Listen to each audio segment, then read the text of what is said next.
नारायण मूर्ति जो कि इन्फोसिस के चेयरमैन हैं, उन्होंने अभी अभी IIM Ahmedabad Indian institute of management, वहाँ पर उनकी एक मीटिंग थी। वह स्टार्टअप के रिलेटेड एक बुक जो है वो लॉन्च कर रहे थे और स्टार्टअप सीरीज भी चला रहे हैं और स्टार्टअप टॉक यानी कि स्टार्टअप के रिलेटेड बातचीत करने का एक प्रोग्राम था। उन प्रोग्राम में उन्होंने एक बहुत ही महत्वपूर्ण बात यह की है कि भारत जो है वो उसके अंदर जो डेमोग्राफिक डिविडेंड यानी कि युवान जो लोग हैं, यंग पॉपुलेशन है, वह सबसे ज़्यादा है।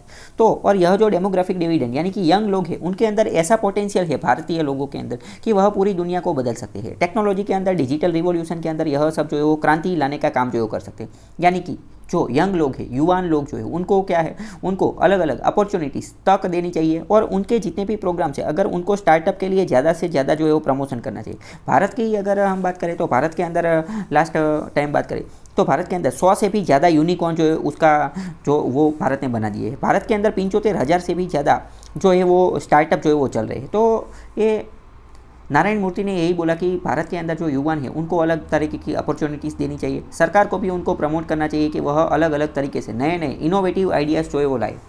और इन्होंने बोला कि पूरी दुनिया को अगर बदलना है, भारत के अंदर अगर विकास करना है, डेवलपमेंट और वो सब करना है, नया इनोवेशन लाना है, तो युवा जो है उसी के अंदर वह पोटेंशियल है। जो थके हुए जो ओल्ड लोग हैं, वृद्ध लोग जो है वो कुछ कर नहीं सकते, उनके पास ऐसा पोटेंशियल नहीं है कि वह इनको बदल सके। तो मतलब कि यंग यूथ लोग जो है उनके बारे में उन्होंने बहुत ही अच्छी बात की। भारत के बारे में कई बार यह बात भी बोली जाती है कि India is a young country run by old man. मतलब कि भारत जो है वो एक युवान देश है, लेकिन इसका जो इसके जितने भी पॉलिसी मेकर्स है, नीति निर्माण में जो कार्य करने का काम करते हैं, वह सब कैसे होते हैं, तो वह सब तो ओल्ड होते हैं, बूढ़े होते हैं। भारत के अंदर पॉलिटिशियन अगर आप देखें तो वो इतने यंग हो गए नहीं। तो कई बार यह जो है एक तरीके से क्रिटिक के स्वरूप में भी यह जो है वो बोला जाता है।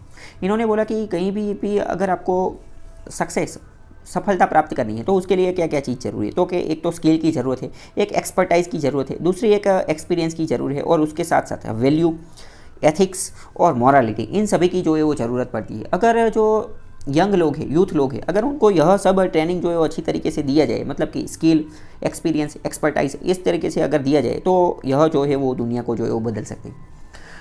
हम अगर यहाँ पर बात करते हैं तो कई बार क्या होता है, इंक्यूबेशन सेंटर होता है। इंक्यूबेशन सेंटर जो है वो बहुत ही खतरनाक चीज़ है। किस तरीके से, क्योंकि इंक्यूबेशन का मतलब क्या है, पहले ये समझो।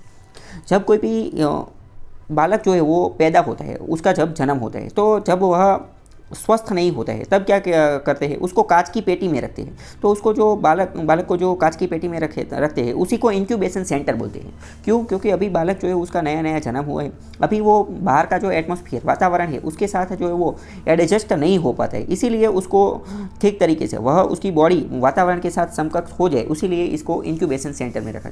तो बस यही चीज़ जो है वो बिजनेस के अंदर भी चलती है। किस तरीके से, मान लो कि किसी ने नया नया स्टार्टअप बनाया है, तो अभी ये जो नया नया स्टार्टअप है तो उसको मार्केट के बारे में रियल कोई पता नहीं है, मार्केट के अंदर वह कम्पीट नहीं कर सकता है, मार्केट का जो वातावरण है, एटमॉस्फेयर है, उसके अंदर वह कम्पीट नहीं कर सकता है। तो उसको मार्केट के अंदर कम्पीट करने के लिए उसको अगर उतने समय के लिए इंक्यूबेशन सेंटर के अंदर रखा जाए, तो इंक्यूबेशन सेंटर के अंदर क्या होता है, इंक्यूबेशन सेंटर के अंदर गाइड होते हैं, कोच होते हैं और रियल मार्केट के साथ जुड़े हुए जो लोग होते हैं वो होते हैं। तो वो इन स्टार्टअप नया नया जिन्होंने स्टार्टअप खोला है तो इनको यह इंक्यूबेशन सेंटर में गाइड करते हैं, सलाह देते हैं कि भाई मार्केट किस तरीके से चलता है, मार्केट में आपको कौन कौन सी चीज़ें हैं उनका ध्यान रखना पड़ता है। जब अगर आप कोई डील कर रहे हैं, कुछ भी कर रहे हैं, तो उसका आपको ध्यान रखना पड़ता है। अगर गुजरात की बात करें तो गुजरात के अंदर ऐसा एक स्टार्टअप इंक्यूबेशन सेंटर जो है वो आया है। ये जो इंक्यूबेशन सेंटर की अगर हम बात करें तो साउथ कोरिया जो है, साउथ कोरिया नाम का देश, इन्होंने ऐसे इंक्यूबेशन सेंटर है वो बहुत पहली बार बनाए थे, जिसके अंतर्गत वह स्टार्टअप जो है उनको नेक्स्ट लेवल पर पहुँचाने की कोशिश करते। तो पूरे भारत के अंदर ऐसे इंक्यूबेशन सेंटर जो है वो बनाने चाहिए, ताकि जो स्टार्टअप का कल्चर है उसको ज़्यादा से ज़्यादा प्रमोट किया जाए। साउथ कोरिया का यह जो इंक्यूबेशन सेंटर की अगर बात करें तो एक साउथ कोरियन ड्रामा है, एक वेब सीरीज़ है साउथ कोरिया की, हिंदी में भी अवेलेबल है, इंग्लिश में भी अवेलेबल है, उसका नाम है स्टार्टअप। आप वो जो है वो एक बार देखना, क्योंकि उसके अंदर यह जो इंक्यूबेशन सेंटर का क्या इंपॉर्टेंस रहता है वह बहुत ही डिटेल में बताया गया है और स्टार्टअप के रिलेटेड जो भी बहुत सारी टर्म्स उनमें अच्छी तरीके से जो है वो समझाई गई है। बाकी इसकी जो PDF है वो आपको नॉलेज रिपेयरिंग की टेलीग्राम चैनल में मिल जाएगी।